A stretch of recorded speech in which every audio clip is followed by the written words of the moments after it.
What's up YouTube? My name is Lucky and this is Automotive Life. Now I want to thank you guys so much for all the feedback from our first video of dealer confessions. This is going to be a follow-up to that series. We're probably going to make one every week on the specific topic. So if you're not already subscribed to the channel, please do so. Click the notification bell and share this content as much as you want. This got a huge demographic. This had people in the automotive industry clicking in and asking questions, as well as people not in the automotive industry. So if you really enjoy the content and you think you've learned something here, smash the like button. I truly appreciate it. And without any more shameless plugging, let's get into the video. Okay guys, we had such an amazing response to the first video that we took all your messages from Instagram, got through them. Now I'm not going to do all of them because we'd be here all day, so I'm going to pick 10, 15 of the good ones, read them out now, and I may get to yours next week or down the way. But if you haven't already, make sure you follow us on Instagram at automotive.life.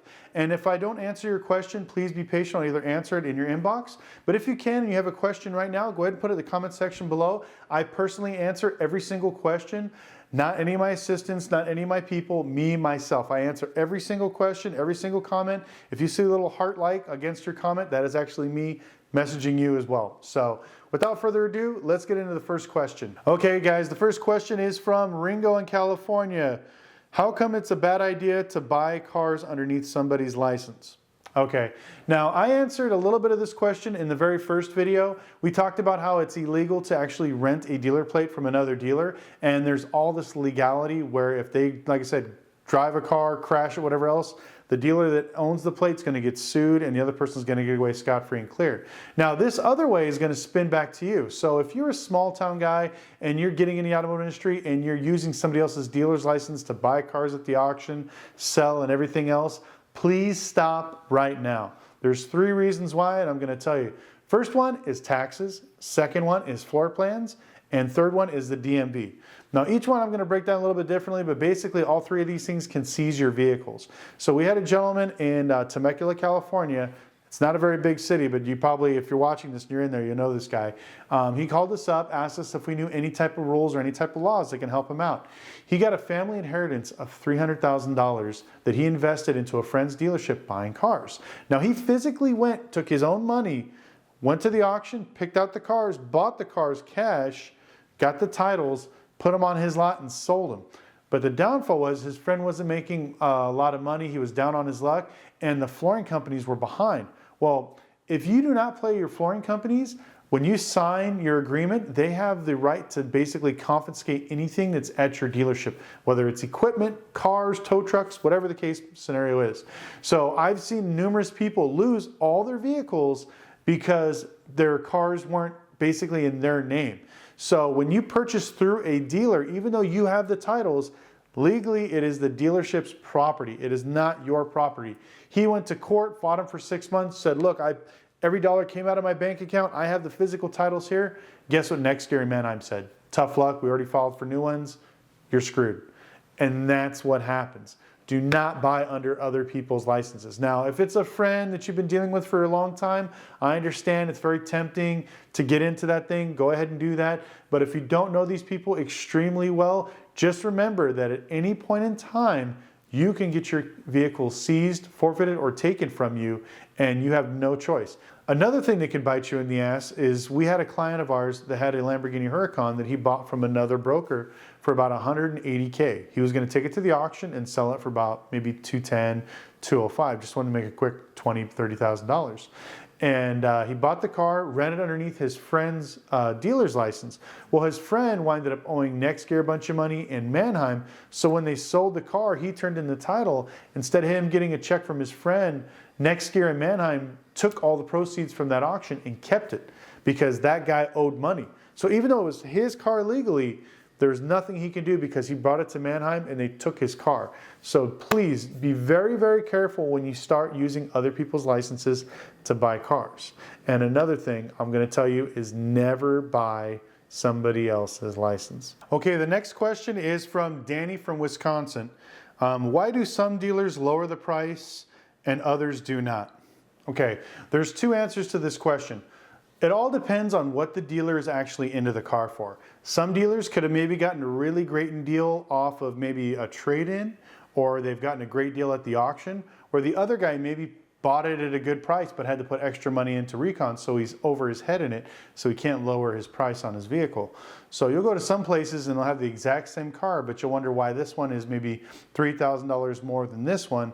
That's the reason why. The second reason why is it could be up to you, because when you have bad credit, depending on each dealership, they may have different banks. Now, different banks, depending on the client's credit, their job time and everything else, the banks will charge you a fee to purchase the deal. So let's say you're buying a $10,000 car, okay? And this other bank or this other dealership has a bank that charges a minimum of $1,000 buy fee. So he can keep the price at $10,000, sell it to you for that, and he'll get a check for $9 grand. But let's say you go to the other dealer, he has the exact same car for $10,000. But his banks see your bad credit and they say, well, man, we're not going to give you the same discounts. We're going to charge you $2,000. So now that dealer is going to only get a check for $8,000. But he's into the car $8 grand. He can't sell it for that. So he's going to have to tell you he either has to charge you more or hold the price on the vehicle, or you have to put more money down. So there's multiple reasons why some dealers are able to drop the price and work with you and other ones are not. Because everyone always says, oh, well, dealers are greedy and they just want to keep all the money for themselves. Be honest with you, all the dealers will tell you this: the first sale is always the right sale. You can always replace the car. You can't replace the customer. We're in the business of selling cars. We're not in the business of collecting cars. So I'm not going to argue over 2 weeks over $500 on a vehicle. If the deal's close and I can make some money and I can just roll it and get another car, perfect. I'm going to go ahead and do that. Now, there are certain exclusions. Like if it's something really rare, like if you came in and wanted a Hyundai Sonata and I was going to make $1,500, I would just let it go. No problem. Wouldn't even argue with it. Nothing else. But let's say it was something special. It was like a lifted Silverado with wheels and tires and everything else. Now here in Vegas, lifted trucks are unicorns. They go for all the money. They actually go for over MMR. It's stupid. So if anybody's watching this and you own a lot of trucks, send them here to Vegas, sell them at Manheim. You'll get a stupid amount of money for them. But you know, certain cars, you can't replace them if you sell them for really cheap. And they bring in a lot of people. So those particular cars, I call them bait cars, we keep those and we don't negotiate with them. So if you're coming and you're like, man, I want this really nice Mercedes AMG, whatever C-Class, you know, it's a really rare model, don't even try to bargain with them. If it's rare or it's something very limited, they're not going to wheel and deal with you because they know exactly what they have. And there's probably 10 other people just like you. They're going to be calling them that day. Okay, the next message is from Jeff from Tampa. How hard is it to start a buy here, pay here? Wow, that's a great question, Jeff. Without going too long-winded, because this could probably be a video just by itself, it's not very hard. The premise of it is extremely simple, but if you don't put a good system in place, you lose a lot of money very quickly. So the whole goal is let's say you have $100,000. You need to make sure that you're getting at least 80% of your money down during the down payment. So if you buy a car for $3 grand, you know, try to get at least 50 to 60% of it down because you're going to have some of the money come out for sales tax, and you need to recoup all of your costs and be out of the car by the 5th month. So if you do some reverse math and you do it this way and you do weekly payments, don't do bi-weekly, don't do monthly, do weekly, because every week that money is going to come back into your pocket, and that's what's going to help you get new cars. Because a lot of people, when they start buy here, pay here, they're like, oh, I got $100,000, $200,000, I got a bunch of money. It'll go so fast. Because just remember, let's say you go out and you buy, I don't know, let's say $33,000 cars, you know, and you sell 30 of them in the first month. Well, guess what? You sold all those cars, the down payments, you could probably replace half and put 15 cars out there, but you won't be able to replace those till you get the following month's payments. So if you do weekly, at least you're getting money every week that you can keep restocking your inventory. And once you build up your portfolio, we mentioned in some of our classes, you want to build it up. You don't want to sit on it for too long. You want to build it up to enough and you want to sell it to a bank. A lot of these buy here, pay here dealers do not do this. I don't know why. It's free money. You know, if you want to keep it and make all the interest yourself, go ahead. But just like right now, there's a lot of dealers that were holding on to their buy here, pay here, and now people are not paying.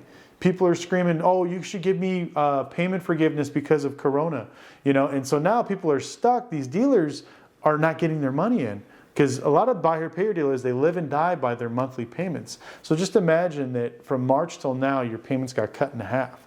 Wells Fargo, Bank of America, they can take a hit like that because they got their money from the government. The government will put a hold on it. They won't do anything to jeopardize that relationship, where you comes out of your pocket. So if you're not making these payments and you don't have the extra money, you're pretty much SOL. That's your income. That's the money you use to buy cars, pay your overhead, and pay your bills. So bundle your papers, sell it often. I say every 60 to 90 days. And like I said, buy or pay is really not that hard. It's just getting the structure set up in the beginning. If you want to learn more about it, I have a video somewhere on my channel. You can go take a look at it, give you a little bit more information, but it's definitely a great question. And if you're in Florida, that is a huge thing. You're just like here in Vegas. We have really good customers with really crappy credit and good down payments, so you can kind of balance it out. Florida is a good place for paper. If you're watching in Texas, Texas is the #1 place for buy here, pay here. Just a heads up. Okay, the next question is from, okay, if you ask me a question, please put your name in the bottom of the email and where you're from. Because right now I have to address you as Squirrelman77 because unfortunately you did not put a name or where you're from. But Squirrelman77 asks, if I could open up a dealership in any state, what would it be? Well, I just got done talking about Texas. Texas is the best state to open up a dealership in by far. Now, what we got to do here in Vegas to squeeze deals out and grind the banks and everything else is a nightmare. We have, like I said, when I first started, we had 27 subprime banks. Now we're down to like 6. Texas, there's probably 30, 40 subprime banks. There's 30, 40 mid-prime banks. There's a bunch of prime banks, and everybody wants to do buy here, pay here down there because people in Texas have jobs, they stay there. Their default rate's much, much lower than most other states. So that's why Texas is the best place to do it. And just like Nevada, there is no state income tax, so people make more money, less taxes. The more money you make, the less money you lose. So it's also a very big deal on that end. Now, I'm in the works of actually looking at places in Texas because I honestly believe that in the Houston, Dallas area, there's definitely a lot of opportunity. I'm just taking my time seeing what's out there. Now, I love Vegas. I will never leave Vegas. This is where I live. But I will not open up another dealership here because it absolutely sucks. When our average credit score we see is 383, you know, and we're lucky if we get like a 490 or 500 and we get excited about that, that's bad. And all these people, keep in mind, everybody here has awful credit and no down payment money. So that's what makes it even worse. At least Texas, there's decent people with decent jobs with decent down payments, and a lot of them want regular cars. You know, if you have a nice American car or a nice Japanese car, they will take it. Where here in Vegas, everybody wants a Mercedes, a Rolls Royce, a BMW, a Range Rover. You know, they got $300 down, they want a $300 payment with a 300 credit score. That's the trifecta of 300s if you guys haven't heard that before. So that's what we pretty much get here in Vegas. So if you're gonna open up a dealership, take your time, learn your actual area, talk to the banks, because the way you succeed is the more banks you have, the more buying power you have. The more buying power you have, the more sustainability you have throughout the good months, bad months, and whatever else, because there's always a bank that's going to be buying. When you only have 5 subprime banks in your area, that is definitely a bad thing. If you're talking to a few of your bankers now and you only have 5 guys that want to do business with you, don't do it, stop, run away. Go look at other states, there's definitely more opportunities, but to answer your question, Squirrel Man, Texas is the #1 state to do business in. All right, guys, next question is from James from ATL, Atlanta. What is the easiest way to lose money and go out of business in a dealership? That is the $1 million question, James. It is extremely easy, and there is a bunch of pitfalls. Now, the 2 biggest things that put dealers out of business is sales tax and flooring companies. Those 2 big things. I've watched people, they'll sell cars, they'll do really successful, but they don't pay their taxes. If you don't pay your taxes monthly, you're a fool, because it's gonna be this big snowball that's gonna be owed. You're gonna dip into it to pay bills, to pay your flooring company, and at the end of the year, you're gonna have this $200,000 ball of sales tax that you can't pay, that you're gonna have to make payments on with interest, and you'll never get even. The state will come after you. You can't file bankruptcy on it. It's just bad juju. Don't do it. Next one is floor plans. Floor plans will literally eat up all of your money. So if you borrow $2,000, if you put, let's say you buy a car at the auction for 2,000 bucks, okay, you're gonna have a $200 buy fee, you're gonna have a $200 floor fee, and every month they're gonna charge you $75 to floor it plus interest. So figure $100 every month added on to that car while it sits on your line. Let's say you don't sell it for 6 months, there's another $600. So now your $2,000 just costed, what is that, 2, 4, 6, I mean, that's another $1,000. So now your $2,000 car costs you $3,000, maybe $3,200. And that's without you putting any recon into it. So be very, very careful with those two things. One of the other biggest things I see is them not learning about banks and recon. I'm gonna say this, actually, let me lean into the camera. Do not start a dealership if you don't know how to fix cars and if you don't know how the banks work. Now, a lot of these guys open up these dealerships, they get very, very excited, you know, oh, I'm gonna sell cars, I'm a great salesman. But then they get into finance and they don't know finance, so they hire a finance manager. And they're usually, all sales managers or finance managers are always the same. I can get every deal bought, I'm the most amazing, you know, guy, I can sell ice to an Eskimo, blah, blah, blah, blah, blah. I'm telling you right now, if they talk like that, get rid of them. Every dealer, you need to fire your finance guy, learn the business, and then hire somebody and watch them like a hawk. Because I can't tell you how many times I've seen dealers sign up for what's called recourse. They get a finance manager that comes in, that gets bonuses on how many cars he sells. So what he does is he starts saying, okay, well, the bank says, well, we'll buy this deal, but we don't like the customer. We're gonna charge you $3,000. He knows you're not gonna take it. Well, what is it? Can you charge me $1,500? They're like, yeah, we'll charge you $1,500 for a buy fee, but we're gonna add 5 payments of recourse. So now you're married to this car for 5 payments. So if that customer doesn't make any one of those 5 payments, you have to buy back the deal, whether you get the car back or not.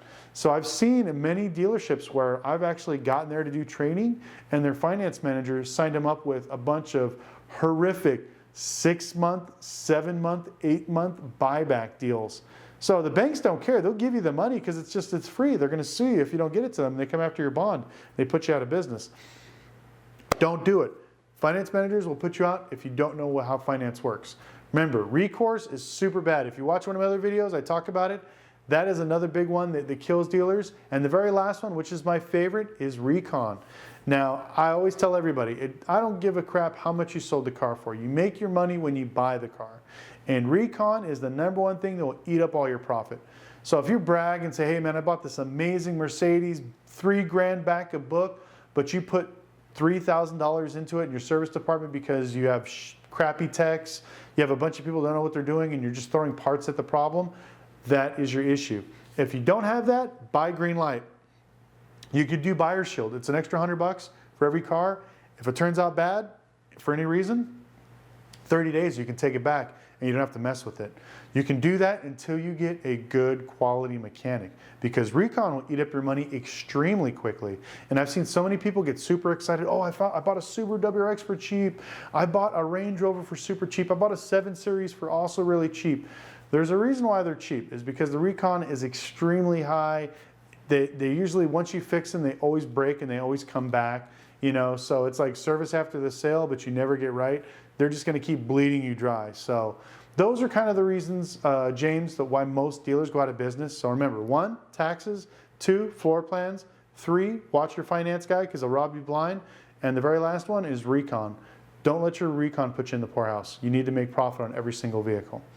Thank you so much for the question. We've actually gotten some really great questions so far. I'm very pleased with the ones we picked out. The next one is from Rich in Glendale, Arizona. So you're only 4 hours away. I'm actually going to be there next week.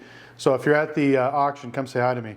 How much does it cost to start a dealership?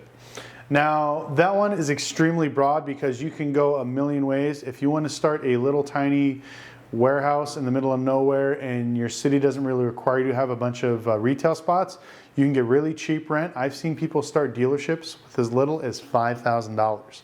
But then here in Vegas, just to get started, you need to have a lease. So you need to have a lease for at least 90 days. So let's say your lease is $10,000 a month. So there's $30,000 right there just to get in. You have to have your lease before you get your license. So there's $30K. You have to have your insurance or your bond, depending on your state. Some are really cheap. Georgia, you guys' bond, I think, is like $50,000. Here in Las Vegas, it's $100,000. It's based on your credit, but your bond's usually going to cost you anywhere from $500 to, let's say, $5,000. Insurance, same thing. If you have good credit, it's going to be cheaper. You're probably going to start off with $3,000 down. If you have bad credit, it could be $8,000 and $1,000 a month after that to cover your insurance. But that doesn't even include any of your cars. So you could need maybe $50,000 just to get started, not including inventory. And usually once you get started, depending on which state you're in, you could wait 2, 3, 4 months to get approved for your license. So now you need maybe 3 to 4 months of carrying costs. Now you're talking another $20,000, $30,000, $40,000. So you need to learn this stuff out in your area before you actually jump in. But I would definitely say that if you could find another dealer in your local area and have them explain the process to you, it'd definitely help. We do try to help as many people as we can, but every state and every city and every county has different laws, different measures.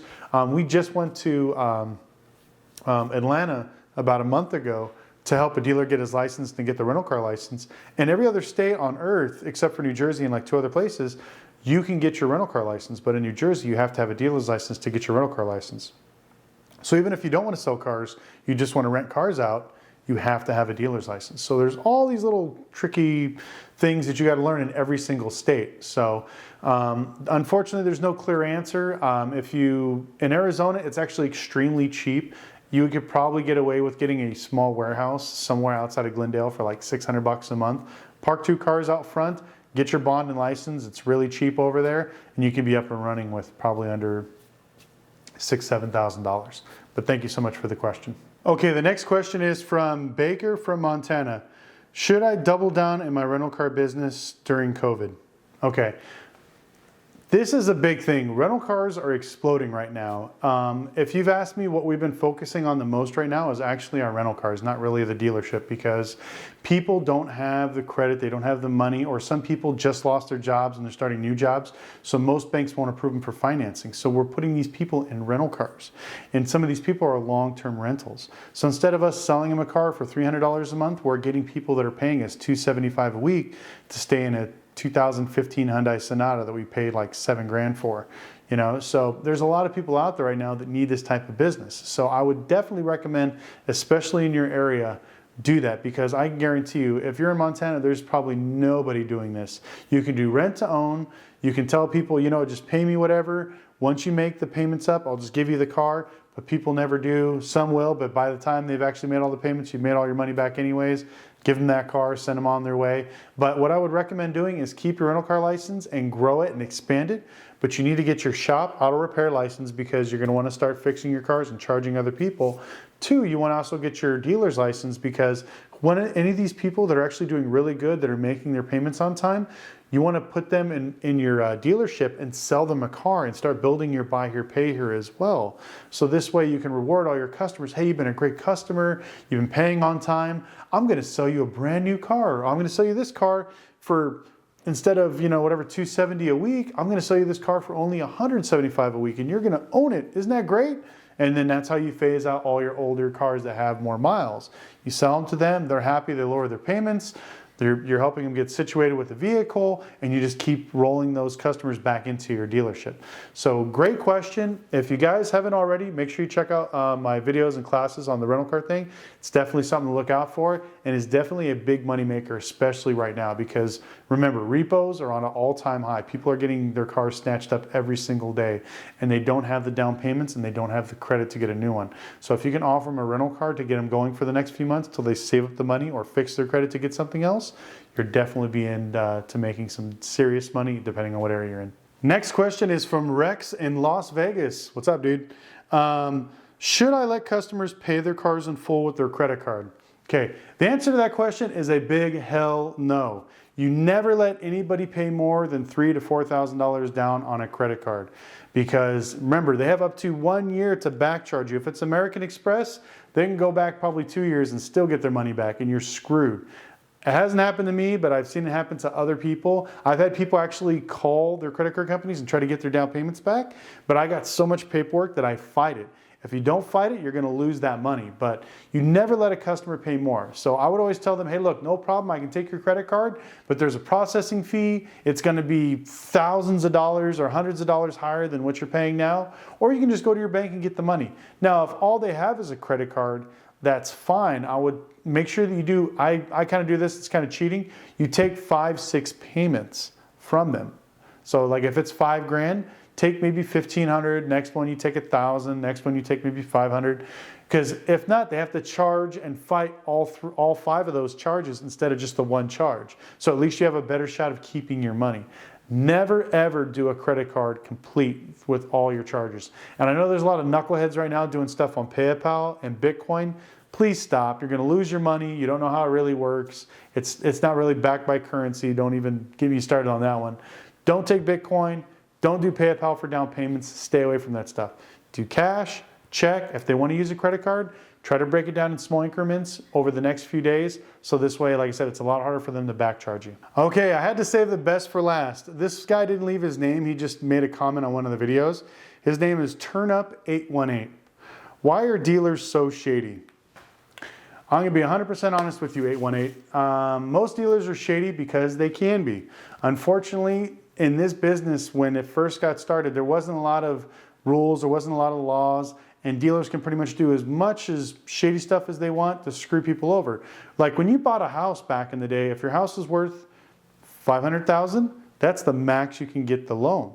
Well, back in the day, if your car is worth $20K, but they got you to sign a piece of paper that said $60K, the bank would buy it and you'd be screwed. There's nothing you can do. Now we have all these Fair Credit Act things that basically taken that all away. But now it's making it even worse because dealers were not making the money we used to. And so when you hear dealers like, well, I can't do this for cheaper, or I can't fix this, in all honesty, some dealers really can't because we're not making the margins that we used to. So perfect example. I remember there was a few months ago where we were profiting about $1,200-1,500 per car, which in your brain it seems like a lot, but once you see the overhead we pay, the insurance and the employees and payroll and everything else, that is nothing. And you got to remember, every day you're getting 2-3 customers. Mike, I bought this car a month ago and the transmission's slipping. I bought this car a year ago, now it won't pass smog. You should fix it for free. So you got all these people that you're trying to help with not making any money, and it's just a recipe for disaster. Eventually people get screwed. That's when you hear these horrible stories. The dealer screwed me. He sold me a car and 2 weeks later it blew up. Okay, well, did you take it to a mechanic? Probably didn't. Did you take it to, did you get anything in writing saying, hey, you know what, can I get a 30-day implied warranty? Maybe 50% of the labor you, 50% of the parts me, something, anything. You can get all that stuff in writing once you actually do the paperwork, but a lot of people never do. They just kind of sign as is. Once you sign as is, that's the way it is. I mean, I remember the first house I bought, I was super excited. 3 days after I bought it, the water heater exploded, flooded my driveway, flooded my garage, ruined a bunch of stuff. My homeowner's insurance said tough luck, and I tried to sue the inspector, and the inspector said he did all the stuff. It was working fine the day he inspected it. I got screwed. Guess what? I bought the house as is. Just like when you buy a car, it's as is. So if you drive it off the driveway, or my favorite thing, hey, you know what? You bought the car, comes with our famous 30-30 warranty, 30 seconds or 30 feet, whatever happens first. You know, I usually make a joke and people kind of laugh, but it's actually true. It's like, that's how long we're going to give you. Once you drive away, that's it. You know, if you call me 3 days later and be like, oh, my windows are not rolling down.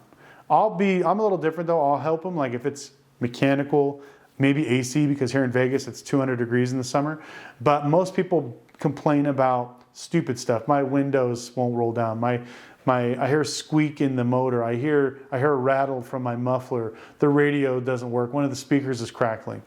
Don't waste your time. If it's something mechanical, ask them for that. It's a lot easier for me to say, especially when we tell people, hey, look, my car, the windows are not working. I hear some weird rattling noise in the back, but all I want you to do is check out the brakes because they're squeaking. Usually when I hear that, I'm like, okay, this guy knows that this is important. Let's go ahead and take care of it because it's a safety item. So that's what we try to do. Most dealers are shady because they don't have the money to pay for whatever repairs. Now don't get me wrong, there are a lot of cheap bastards out there that would rather step on their grandmother's throat than give up $1 to help somebody. 100%. I won't categorize them, but I know they're out there. And there's a certain demographic of these guys, which I won't say because it's really bad, They're out there, especially in California and a few other areas. They live to just screw people. That's all they do. So unfortunately, dealers are shady because that's just the industry, unfortunately. You know, as long as you get yourself and you're protected and you do the right things and you ask the right questions, technically we can't screw you, because a part of that deal, you can go file a complaint with the DMV. If I screwed up and I didn't put it in writing, I have to give you your money back.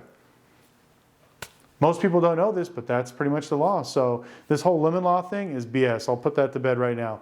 Lemon law is only for brand new cars. I don't care if you bought a car that's 1 year old for $100,000 and you drove it off my lot and it stops working tomorrow. There is no lemon law. Stop saying that. I can't stand when people say, I know the law, there's a lemon law.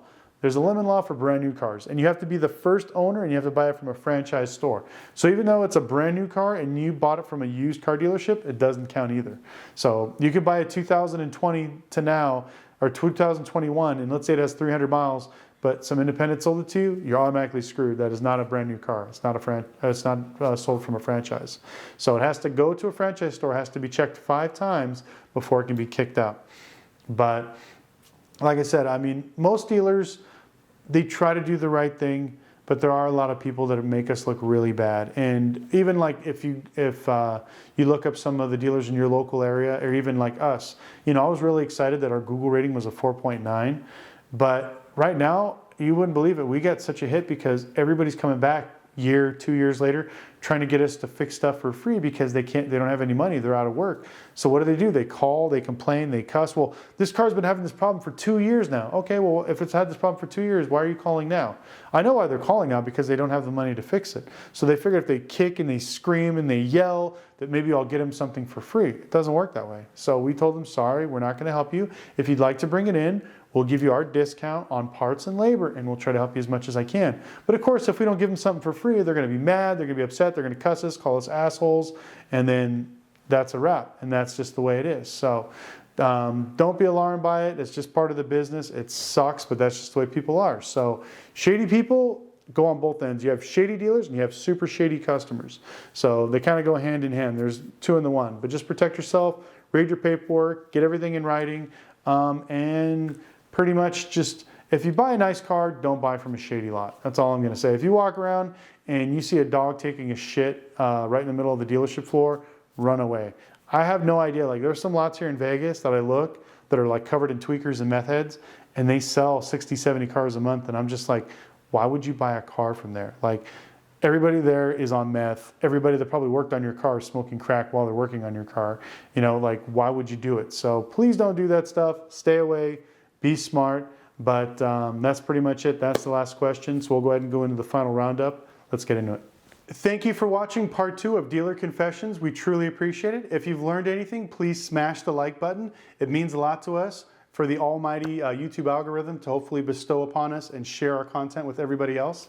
Also hit our subscribe subscribe button and click the notification bell, because we want to get more content out there to people like you, whether you're in the automotive industry or you're just trying to learn something about cars, something that can set you up for the future. We want to do as much informational content as we can for you guys. And if you have any questions, make sure you go down to the comment section below. You can put them there. I answer each one personally myself. Or if you want to follow us on Instagram at automotive.life, you can DM me and I'll probably put your questions in next week as well. But once again, thank you guys so much for watching. We're almost up to 6,000 subscribers, which is awesome. We had 5,000 last month. This month, if we can hit 6,000, who knows? Hopefully by the end of the year, we'll be over 10,000 subscribers, and then we'll be on our mission. So thank you guys so much. Once again, I appreciate everything. Any questions, go ahead and feel free to comment down below. We do coaching, consulting. We try to help you guys as much as I can. But once again, thank you guys so much for watching, and we'll see you guys in the next video.